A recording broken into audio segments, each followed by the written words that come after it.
پیغمبر علیه السلام فرمایي وایي د یو مؤمن باید دښمني او دوستي دواړه د الله عز وجل دپاره وي. او پیغمبر علیه السلام زموږ په ژوند کې یو الګو او ژوندی مثال دی چې هیڅکله یې د خپل ځان دپاره شخصي انتقام د چا څخه نه دی اخیستی، بلکې که انتقام هم د الله عز وجل او د دین د رضا په خاطر به وه.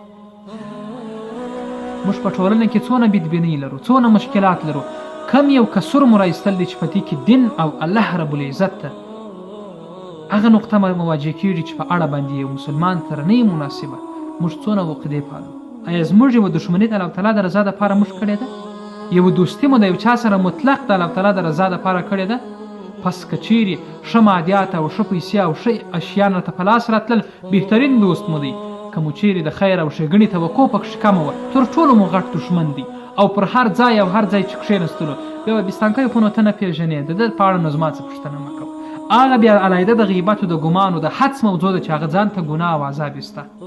راسئ په دنیا کې ژوند داسې وکړئ چې سبا پس له مرګه څخه انسانان ستاسې پسې لاس پورته کړي او افتخار د پښتون او احساس باندې وکړي چې آفرین دې پر ده وي. ځکه خو ژوند یې یو الګو او نمونه وه.